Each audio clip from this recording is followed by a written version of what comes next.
Well, good evening and welcome to this Portugal Calling webinar from Expats Portugal, comparing the cost of living with the UK and the USA this evening in the very capable hands of Jackie. This is the beginning of a deeper diving series, isn't it, Jackie? We're going to look at some of the numbers tonight and do some direct comparisons. Could you tell us a little bit about what you were thinking and where we're taking this evening? So tonight is going to be the first of the three-part series. And what we're looking at are the numbers, but just a caveat to those numbers.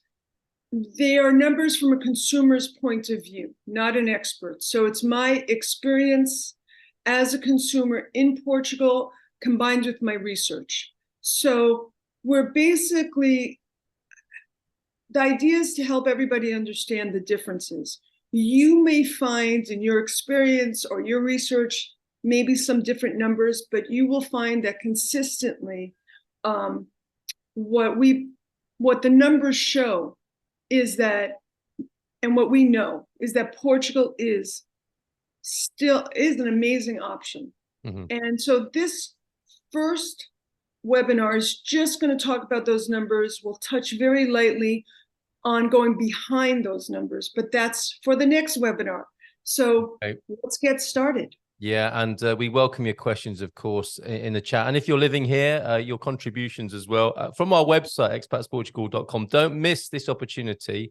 Whether you're wondering if Portugal is right for you and your budget or are about to move, this interactive event will help you. This is the important thing. Compare the real costs from the perspective of those already living here. So this lifts it off the page, as it were, off what you can scrape from the internet, and this is the lived existence of people here. And we're open to hearing your questions and answering this evening. And before you get underway with the presentation, let's say hello to Laurie. Boa tarde from Arizona, loving the Portuguese there. Well done, Laurie. And new to the group, welcome to all the new members to expatsportugal.com and the community. Sherry Fuller Castle, I hope that I've pronounced that in some way correctly. Hello from Houston, Texas. From VRSA, Villarreal de Santo Antonio here in Portugal, that's Larry and Sally. Calgary, Alberta, good evening, Gail. And also from VRSA, from Stephanie as well. Paul Richards rubbing it in a little bit. Greetings from the warm Algarve. Some of us aren't so warm and dry this evening, but good for you, Paul. And hello from Florida from Debbie. Hi, Debbie. Working through my D7 checklist and coming to Coimbra in May. Fantastic. I'm going there this weekend. And George, just a quick pointer before you get started here, Jackie. It'd be nice to compare with other Euro countries which share the same currency. Noted, and we will return to that, I'm sure, in the series that Jackie has mentioned to you there as we look deeper into this. So, Jackie, back to you and your presentation. Let's get started, Astrid. So we're calling this series The True Value of Portugal. This is part one of a three-part series, and this is from a consumer's viewpoint and why Portugal is still the best value option. Okay, next. Astrid, can we go to the next one? Okay, so one of the things that you're going to find when you go through different systems, you know, when they say comparing apples to oranges, sometimes it's like comparing apples to kangaroos. So this is a little bit like that in this particular slide. I could speak to Portugal because I have purchased in Portugal and the USA. Jerry will be so kind to speak to us a little bit about the system in the UK, because that is a system I still haven't wrapped my head around. So he'll talk to that one. So for example, a property tax. In Portugal, when you buy a property, and let's assume it's a 350,000 euro property, there's two things that there's two types of taxes you pay. The one I have up is for the purposes of, it's more similar to how people in the USA think about, you know, spending money on their property tax. We get taxed based on how that property is assessed, not the true market value of the property. And this is a bill we pay a couple of times a year. It depends on where you're from. So that's the IMI in Portugal, and that's just the USA. Every county, every state has a very different percentage that you'll be paying on your taxes. In fact, even within the same state, that could be vastly different. So just for today's purpose, I just did an average across the US. In addition to this property tax that you pay a couple of times a year in Portugal, I often think about buying a home as buying a washing machine. You will also pay a certain percentage on the purchase price of that home. And that's called the IMT. That's different than what we do in the US. For our purposes for tonight, I am having what they call the IMI, because that is just like the US. It's going to be slightly different depending in Portugal where you live, whether it's a primary residence or a secondary residence, whether it's an urban property or a rural property. So those two things are kind of the closest, the IMI and the normal US property tax.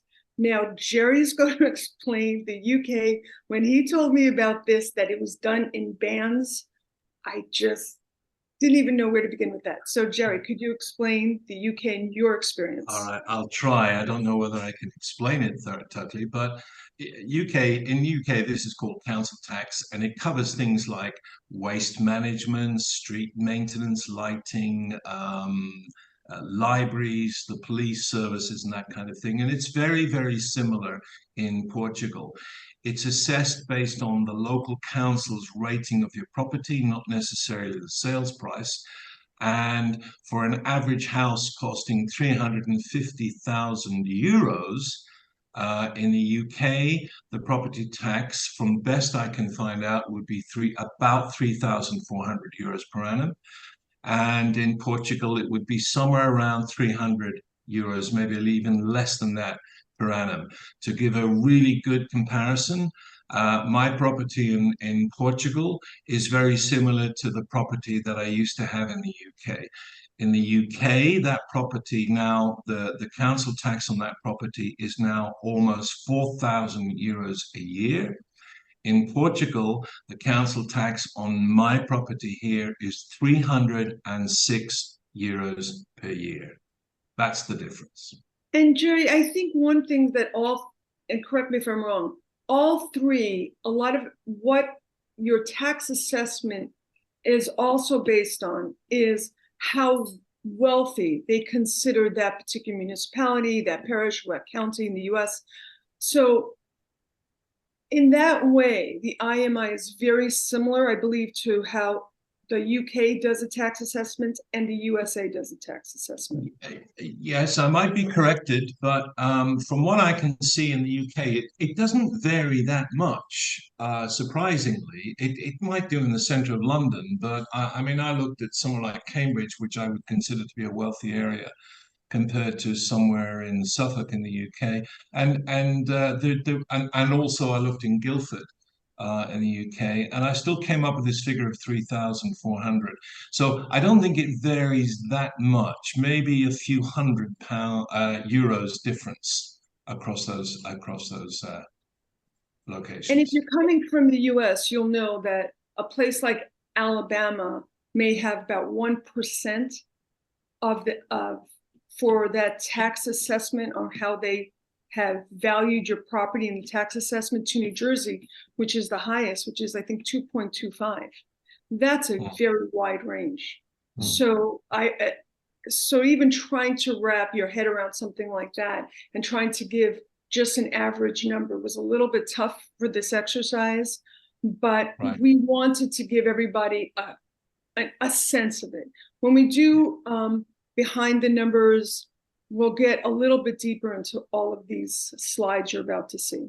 There's some good input, Jackie, from S here. Our property keeps going up in value, and now our taxes are somewhere around $9,000 in Los Angeles.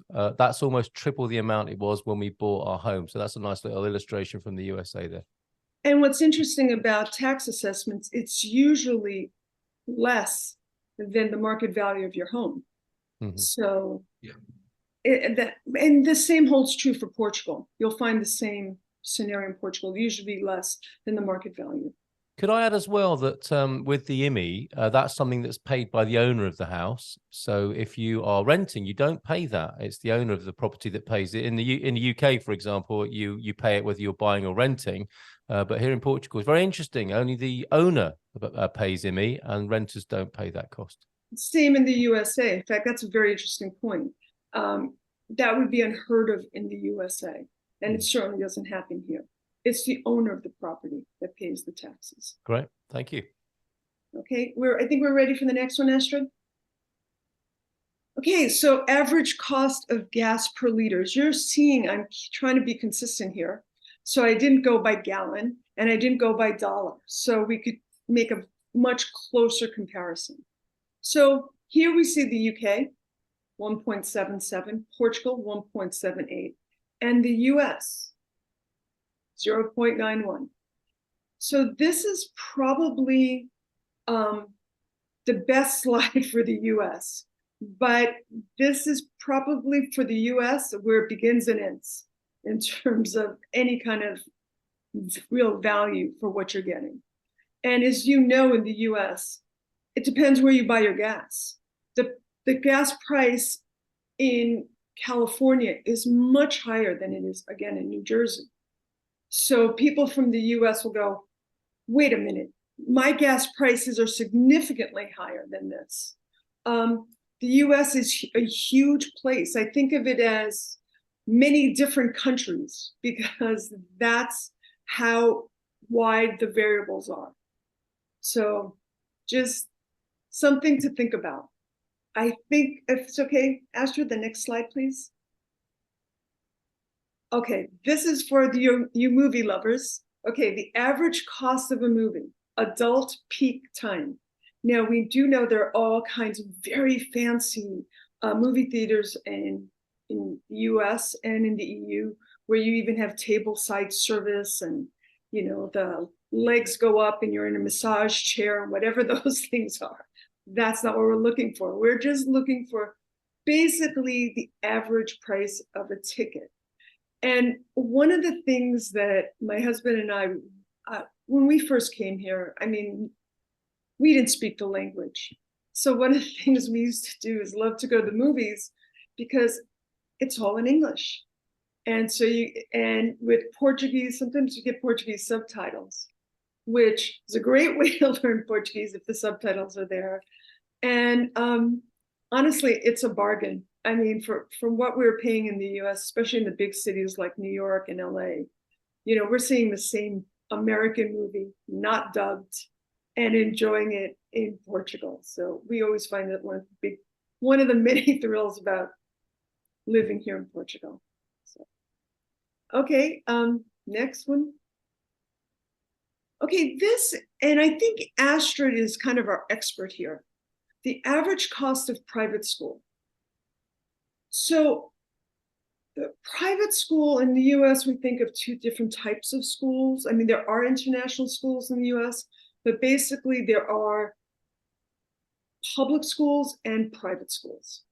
And these are the costs of private schools. Now, the difference here in Portugal is the private school will be in Portuguese, as opposed to the international schools will be in a multitude of languages, and they tend to be more expensive. I think the great thing about a private school and a public school, personally, I'm sure the great international schools, is that they learn the language. And what a great gift, you know, to be young and to learn a language and to learn it quickly, because your brain still operates that way, and it's much harder as you get older. So these are kind of basic costs. Of course, in the USA, I mean, in Massachusetts, a private school was over $35,000. And I'm talking not a school where you board, but where you live at home. It's a private school. And they were averaging a good Catholic school about 35, probably now closer to 40. So you're going to find prices, especially in the US, if you look at these numbers, you probably go, wait, $15,000? Where could we get our child into private school for 15,000 euro or whatever that in dollars? It would still be a very low number, but that's an average. Astrid, any thoughts on the schools or Astrid? I do want to add, though, that even in the Portuguese private system, they do teach English from pretty much when you start school. So from the first cycle, it's called. So from first grade. And my girls are bilingual. The English is their first language, but they speak Portuguese fluently as well. And they learn all of their English at school. So their spelling and their reading and their writing and everything, they learn English as well as Portuguese. So they're at the Portuguese private system, but they're very, very good at teaching English too. Okay, and I think in our next series, Behind the Numbers, we might delve a little bit more into the educational system and, you know, anything from size of classrooms to how accessible the teachers are and all those kinds of variables when you look at schools. Astrid, can we go to the next slide, please? Okay, this is the average cost of healthcare. As an American moving here, honestly, it blew my mind. Okay, so private single coverage, this is an adult per year. In the US, and as anyone who lives in the US will confirm this, $11,000 is not a particularly expensive health plan. Most likely you'd have high deductibles, which means if anyone's not familiar with the US healthcare system, the cheaper the insurance, the higher the deductible and the higher the copays. So if the insurance is less expensive and your operation costs $20,000, you may end up paying $5,000 of it. If you have a more expensive health plan, you'll pay less. You may pay $1,000 or $2,000. The same thing with doctor's visits. If a doctor's visit costs $200 and you have a less expensive health plan, you may end up paying $100 or thereabouts for that office visit. What I did was a very kind of middle of the road health plan. Portugal, it's amazing. So, for example, me and my husband, at the time we were a little bit older, so for where we lived, our health plan for both of us was going to cost about $23,000 a year in dollars. In Portugal, it's costing us just over 2,000 euros.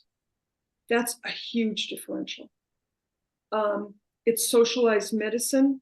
And I think one of the most interesting things about the Portuguese health system is that in the US, I don't know if this is true in the UK, Jerry, you might be able to answer that. We look at public and private as these vastly different qualitative, quantitative variables. That's not true here in Portugal. The public health system is amazing. In fact, you'll probably get the same doctor at the public as the private. It's just, well, and I love when Jerry loves to tell our consultations this, why do you get a private healthcare system in Portugal when the public is so great? Well, if you're going into the hospital, you have your own bedroom, you have your own bathroom, you don't ever wait for anything. It's really about jumping the queue. For instance, my husband had surgery in Alcabidesh, and he told me, he says, my room, it had a beautiful view. I had a view from my hospital room. And that's kind of definitely not the norm in the USA. So the private system gives us a certain amount of privilege, and we always recommend to people coming here, you have to get it for your visa, but I would always recommend keeping it because it is lovely. If you need to see a dermatologist and you're with your doctor and he goes, you have an hour? Go over there. They're waiting for you. To have that kind of care is amazing. And Jerry and Astrid, we were just talking, and I think Astrid had a great story about this. and that you would never see this in the USA, but about her daughter hurting her knee in a basketball game. And Astrid, could you tell this story? Because I think this is a great story. Do you have a second, or we? Sure. So my daughter dislocated her knee in her basketball game, so the kneecap was halfway around her leg. Looked awful. She was in a lot of pain. The free ambulance service took her to the Cascais public hospital, and they pretty much saw her immediately. And she was lying on the stretcher in the hallway, and a random doctor walked past and saw her and saw that she was in a lot of pain, and reached out and clicked her kneecap back into place. Just randomly, just came up, approached her. It wasn't even our doctor, and just put the kneecap back in place. And as she screamed, of course, with the pain, but after about 10-15 minutes, she said, why hadn't anyone done that ages ago? Because it relieved the pain quite well.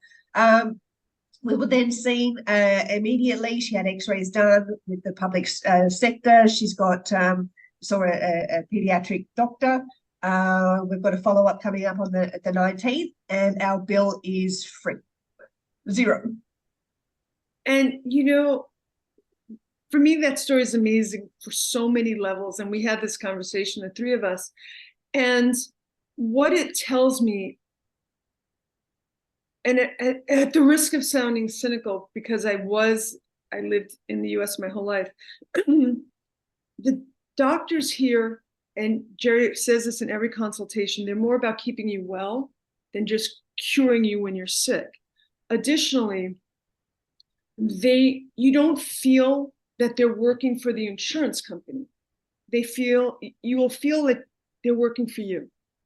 And for me, that's a very different experience than anything I had in the USA. Now, other people may have had other great experiences in the USA. I'm only speaking from my own, and that was my experience. But there's some more information about healthcare. Could we go to the next slide? So these are the healthcare system rankings, okay? So we're looking at UK is 15th. That's pretty high. It's also socialized medicine. The USA is 23rd, but Portugal is ranked 12th, and they're ranked 12th for very good reason. For the story that Astrid told us, but it is a level of care that you get.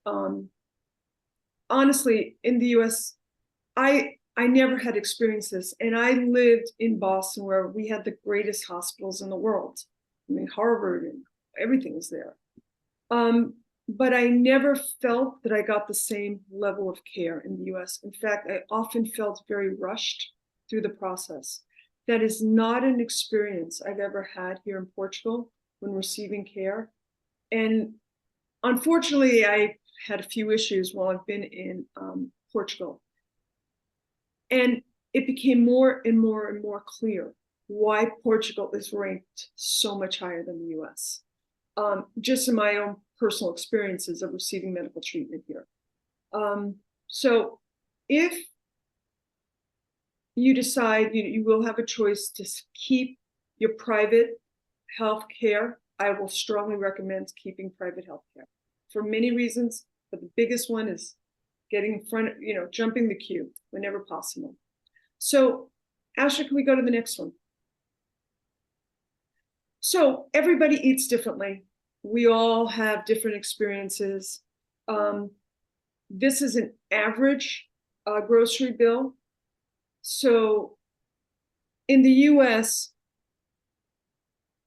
what I found the most interesting is Burlington, Vermont, where my son lives, is rated, I think, the second highest in terms of food prices in Vermont. It borders on New Hampshire, which is rated number 50. You think, how could two states that border each other have such a vast differential in food prices? I don't know. It's hard to wrap your head around, but that is the nature of the US. So this is just an average price. I mean, if you're if you're eating foie gras and oysters regularly, you're going to have it higher. If you're eating, vegetarian meals, it's going to be lower. In the UK, food prices are about $3.80. The difference, I believe, between the USA and the UK is that food prices remain consistent. Correct me if I'm wrong. Throughout the UK, there isn't that vast differential that you'll see in the USA. That is also true. Portugal, you will not see that vast a difference. Some minor differences, but nothing like you'll find in the US. The other thing is the US is a huge country. So living on the East Coast and getting your vegetables from California and your fruits, they're not great when you get them. Somebody said to me, there's like, what is it like getting your fruits and vegetables and living in Portugal and getting them from Germany? Maybe not as far as Germany, but you get the idea. When you get your fruits and vegetables in Portugal, they're coming from Portugal generally. And so the quality of your food you're going to be getting, the freshness and the price, it's going to be very, very different. And so one of the great things about Portugal is not only are you getting less expensive, but it's fresher.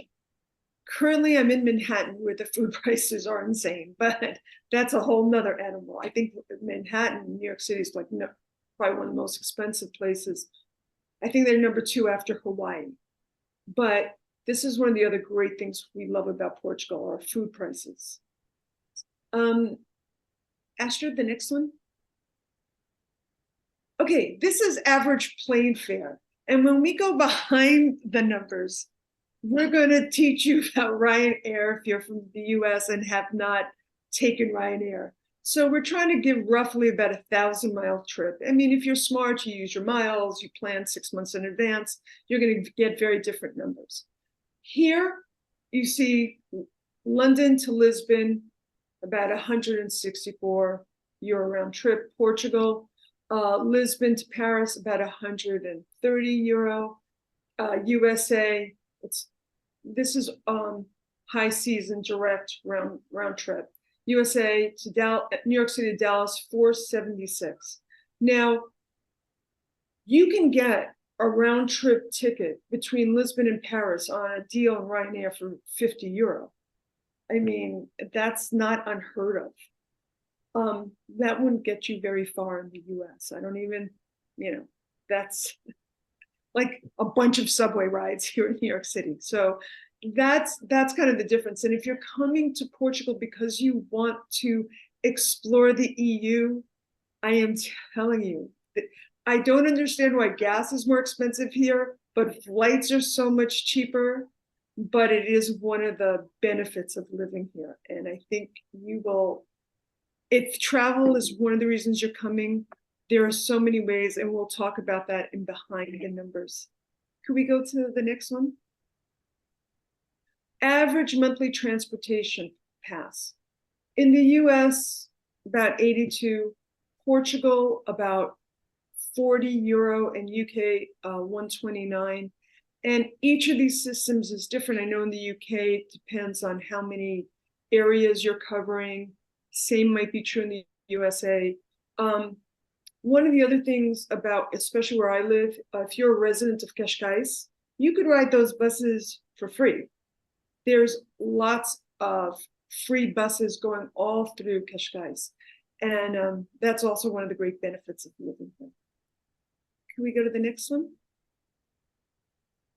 Oh, cost of dining out. Okay. So everybody talks about the cheap wine in Portugal, and they are not kidding. You could get a great bottle of wine for about, I don't know, 4 or 5 euro. So beyond the great wine in the UK, and I thought this was a rather conservative for 2 people because I paid quite a bit more, 60 euro. The USA, 73. And this is 3-course. This is with your wine. And these are pretty conservative numbers. And in Portugal, about 50 euro. And what I always say about what I love about dining out in Portugal is in the US, they always ask me that same question. Are you still working on that? Will you have a spoon in your mouth? And I always say in Portugal, you could have 2 euro sagres and you could enjoy a view for the next 8 hours. Nobody rushes you out for the next customer. And that's for me one of the great joys of eating out in Portugal. You know, you stay there for 4 or 5 hours with your friends and it's a party. So that's one of the great things. And we'll talk a little bit more about that when we do behind the numbers. Can we go to the next one? Average cost of utilities. It's interesting to see lower gas prices, but average cost of utilities is actually higher in the US. And this is for a 2-bedroom apartment. Now, apartments tend to be a bit smaller in Portugal. Really depends when they're built. So in the US, we're getting between 137 and 182. In Portugal, 110. And the UK is coming out the highest at 234. Beyond my own experience of paying my own utility bills, I'm not familiar. Maybe Jerry could speak to why it's so high in the UK, or is there some, because that differential seems to be quite unusual for me, but I guess the UK in many ways is a much more expensive place in terms of cost of utilities. Astrid, can we go to the next one? Okay, so this is a cost of living index. You see that the USA is a more expensive, coming in at 12th. And as where UK is 29th. And one of the reasons, if you go to the grocery store, you're not going to see a big difference, but it's about healthcare. That's why US usually comes up so much higher. It's the cost of healthcare. But you see cost of living, and these are pretty recent numbers. Portugal's coming 65th, which means that is, in my mind, an incredible value right there. Portugal's not one of the more expensive places to live. It's one of the less expensive places to live. And you will find it in a lot of surprising ways. One of the ways that always surprises people is even getting an Uber in Portugal. And the price of an Uber is a fraction of what you would find in other places. That's why you most likely will never need a car even if you live in a city or a suburb. In the country, I could see it, but if you have access to Ubers and great public transportation like we do in the urban areas, I don't see why a car is ever necessary. So the next one is, yep, that's our Brilliant. We got our check mark. That's why Portugal's great. And last but not least, can we go to the last one? Okay, you are here. And that is beautiful Portugal that's waiting for you to come to and make your dreams come true. Have a great lifestyle at a much more affordable price than you'll find anyplace else. So that is my presentation. You rest your case. Fantastic. Where was that beach? Is that a Cascais beach or is it an Algarve beach? It looks more like an Algarve beach. Yeah, I think I didn't have my glasses. So Carvoeiro possibly, but yeah, I mean that the fact that we don't know which one it is says something as well, doesn't it? Because we got loads like that. Paul does. It is Carvoeiro, I believe, where they have a fabulous ball every year as well. Great job, Jackie. Fantastic. And we've got quite a few comments. If I may go through those, and then we'll come to more specific questions, and we'll stop the recording in about 10 minutes so that people can ask more personal questions off the mic and off air. So very interesting, very, very good, and clearly shows Portugal in a very favorable light there, apart from the gas prices, but there are other factors to consider as well, but many of them. Okay. Interesting about the gas prices because they're not reflected in the flights we take. Those prices are not reflected in our utilities, and those prices are not even reflected in taking an Uber. So you see it at the pump, but you're not seeing it in any other place. And especially if you're in a more urban area, if you don't have a car, you're not going to really feel that a great awareness of those prices and that differential. Sure, and we have people saying that in California they're paying $4 and $5 for a gallon, presumably. Yeah, incredible. I think Jerry has something to say. Go on, Jerry. Yes, just also to help on the gas price thing, that cars in Europe generally are far more economical than cars in the USA. They tend to be smaller and more efficient engines than they have in the USA. And so the miles per gallon will be much better. It's not unusual now to find cars in Europe that will achieve over 50 miles per gallon. And so that has some difference as well. And that's worth keeping in mind also. That's brilliant. I think one of the other things, and to Jerry's point, is if you come to Portugal, okay, I'm in the East Coast right now. It's just one giant pothole. Okay, so your car takes so much abuse. And yet in Portugal, the roads are so smooth that when people ask me about buying even a used car, I'm like, the used cars here are unbelievably great condition because the laws for your cars are different, the roads are different, and the weather is good. Yeah. So your cars don't take that kind of abuse. And they last a long time because the roads are great. So.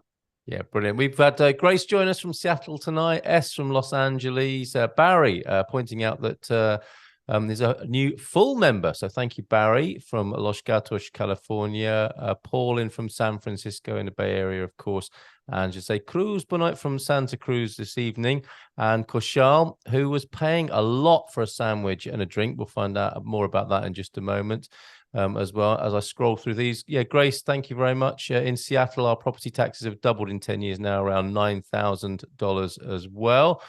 Jim asked a question, could we touch on the IMI that starts at the 6,000 property value rate? And Paul was straight on that with it does depend around the country, but we might get more help on that in the chat as well. As you go electric, the costs in Portugal get much better over gas. There we can go further into that with Jerry if there's more interest in that. But of course, Jerry can help us with that as well. And I think that's true to say, Barry. Cinema tickets, that was great. And I was looking at that, Jackie, $7.50. And I was thinking you can get a deal sometimes where you get a drink and something to eat for $7.50 here in Portugal as well. In Arizona, however, tickets are $14 / $8.50 for matinees and seniors. So thank you for that comparison, Laurie. Go on, Jackie. Oh, it's Jerry. Oh, go on, Jerry. I just see Jackie's too young. That's the problem. There is a certain discount for those of us of a certain age as well, which is less than Jackie's figures in Portugal. Oh, wow. Okay. How much are they paying, Jerry? I don't know, Carl. I don't know anyone that sort of age group. But, when I do, I'll let you know. All right, fantastic. Others may be able to comment then. Thank you, Dwight. A lot of comments from you, and you might want to unmute and tell us a bit more about your experience, albeit just for the first few days here. But sounds great. Thank you, Jose, for your comments as well. And Paul, adding to the part of the conversation about private health. You go private because you see a doctor within hours. Public is great if you're in a life-threatening situation. If you have a chronic problem, not so good, possibly. There's an extreme shortage of doctors in Portugal, just like the UK. But you saw the figures with the world rankings there, which were heartening. Thank you, Jackie, for those. Yeah, Dwight, I think we should talk to you as well, Dwight, in a couple of minutes, if you don't mind as well, with your comments that were very helpful this evening. $73 in the Bay Area. That's just for the wine, Jackie, not for the whole meal. And I was going to say that with in Portugal, I think you put it at 50. I mean, if you go to somewhere, and you were talking about mid-price, weren't you? But if you're happy to go somewhere where you can get a prato de dia, the quality of the food will still be very good. And you're talking $10 or $12 there, which might even stretch to 3 courses. So you can spend a lot. And your wine. And your wine. And your wine as well. How about that? Okay. Yeah, Koshal, I generally pay $20 to $25 now for a veggie sandwich and drink. That's incredible. I believe Dwight, the Miller household stocked up for 75 euros just recently. That's half of what they would expect to pay in the US. And getting a freshly baked roll for 30 centimes to go with my €1 Mer Delight. I love it. That's Jose Cruz's great example of value there. John in Guam, good evening to you, Guam and John. Nice job. Thank you for the information to you, Jackie. Yeah, and it looked like it was Carbuero to Diana as well. And just to let you know, Dream Team at 9 o'clock this evening. The link is in the chat. Sorry, Jackie, go ahead. Oh, I was just going to say, I bought a coffee today in New York City for $5. Wow. Was it good? You got to have it your way, and you got your name written on the cup, presumably. No, it was insane. Right, okay. I was like, $5. I can't wait to go home. Better be good. All right. Any idea on the cost of life insurance in Portugal? That's a good question. Did you research that as when you were looking No, but we have a great person, Nuno. Could he? Yeah, absolutely. Nuno would certainly can answer that and give us an idea in the Dream Team session. Yeah, but it's like, hugely favorable with the comparison over here in Portugal. Thank you, Linda, for being here. When Jerry told me about the savings with hybrid vehicles, I stopped thinking about high fuel prices in Portugal. Good comment. Thank you, Linda. How are you this evening? Be good to catch up with you and find out how things have gone for you this week after hearing about your situation last week. Motorways I think Paul's talking about the smoothness of the roads. You can get a toll road to yourself for hours on end for quite a small fee as well here in Portugal. Portuguese people don't use them, says Paul. And also with the petrol cars in Europe tend to be smaller, lighter, and have lower displacement engines, as Jerry was saying there. So, but much better value for money. Thanks, Laurie, for your input on some of the insurance matters as well. And with cinema costs in the US, the soda and costs are what really add to the cost. Yeah, that's terrifying sometimes. Same in the UK.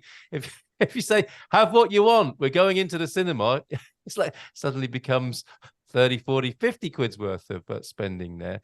And you know what? The funny thing in Portugal, you can take your own food in and they don't get upset about it. Jerry, were you going to say that?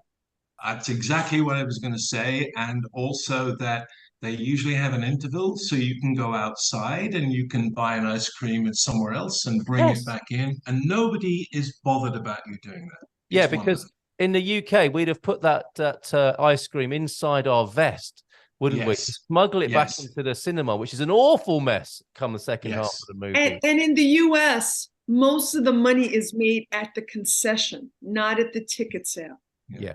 So you spend, the Coke is 2 gallons. It's a huge thing, and they charge you, I don't know, $5, $6, $7, something insane. Yeah. That's where the money's made. Yeah, absolutely. And also, as far as the voiceovers of the movies here in Portugal, the kids' movies tend to get dubbed because I think they've got bigger audiences. So if you want to learn more Portuguese, go see a children's movie, and you've got a good excuse. I'm just trying to brush up on my Portuguese. That's why I'm here at the front row watching this Disney movie here. Thank you for your comments as well, George Nielsen tonight. Very interesting as usual. And do we always get to jump the queue in the public hospitals? Most places, elders are respected and pushed to the front of the queue. Not necessarily the case just for being old in a hospital queue. If you're meaning an operation queue, that's separate to when you're queuing up. Any queue in Portugal, right, Jackie? The elders are going to be pushed to the front. Not pushed, literally, but helped to the front. I don't know if that's true in the US. Right. It's a corporate system. Yeah. So that some of the humanity is taken out of a corporate, quite a bit of the humanity is taken out of the corporate system. Yeah. But I would say overall, it's remarkably easy to navigate the healthcare system here as opposed to the US. That's a system I was raised in, and I struggled to navigate it. Yeah.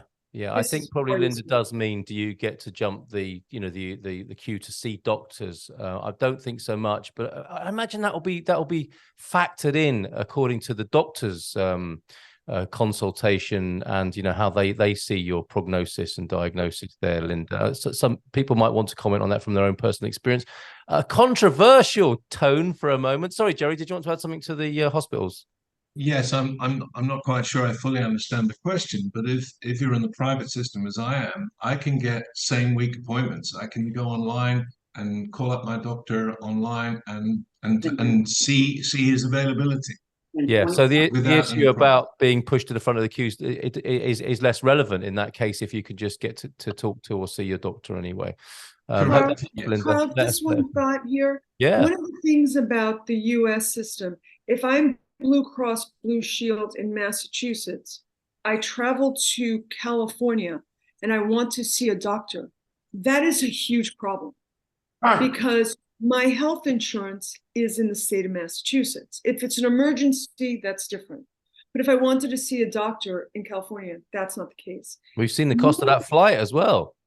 But if you buy health insurance in Portugal, it's good in France, it's good in Italy, it's good all over the EU. And one of the things Jerry always tells people this, he says, if you need a surgery that they can't do well in Portugal, your insurance is going to make sure you get it in Germany. Jerry?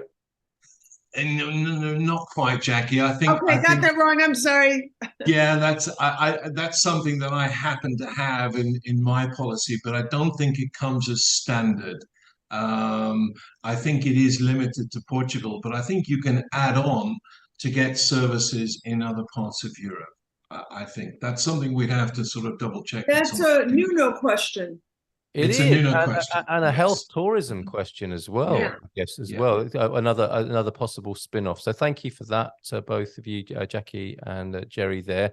The controversial possibility atmosphere here is Barry saying Portuguese wines are cheap, but never great, a trade-off. However, Paul says they compared very favorably with Northern California wines when we were there in 21. Perhaps it's too subjective to get into right now, but I'm a big fan of the Portuguese wines. You call them cheap but undrinkable. I would say great value, Barry. Thank you for your comments this evening. And yeah, Paul, you're buying the wrong ones, Barry. Yeah, really. Okay, brilliant. $5 for a coffee is a deal. Average is $7 from a coffee shop in LA. My goodness. And you won't need as much. Better life here, less stress, worry. We think we may actually live longer. Dwight, would you like to come back on the screen for a moment and just give us the first few impressions and add to the wonderful comments that you've been making in the chat so far this evening? Or maybe that Scotch and port is being... Oh no, Dwight is here. Dwight, hi, Dwight. And let's get the we're here. Fantastic. Yeah, both of you made some wonderful comments in the chat tonight. Well, what are your first impressions? And CD, hang on, we've lost your screen. We can see you. We can see you. I know. And we'd love to hear you to lift your comments off the page. I'm saying the comments are G's comments. Dwight's been enjoying his dinner. Oh, I see. I do beg your pardon. Enjoying all the conversation. We're back. Go ahead. Tell us a bit more about your first impressions and more about what you were telling us in the chat there. All I know is I am a Delver, and that is what made me find Expats Portugal over all the other websites. And so I've been the one making all these comments because thank you. I plan on studying more in comparison in the quality of life. But I don't think there's any comparison, and that even though it's been the most stressful experience, and I think that Expats Portugal needs an expats recovery landing. A retreat, a spa service. Well, I told Nils, yes, because I'm the detail person. Yes, I'm expecting a pedicure and some other accoutrements to relieve myself, because I literally broke down in tears. FedEx trying to get our vet certs done, and you've got it. I'll have a big hairy Portuguese guy around there first thing in the morning. Okay. Well, I told Dwight I want a cabana boy, and how old can he be? Now he doesn't have to do anything special, but I think that sky's the limit. Massages and drink making capabilities, and I want a nice chaise lounge, and some bonbons and things like that.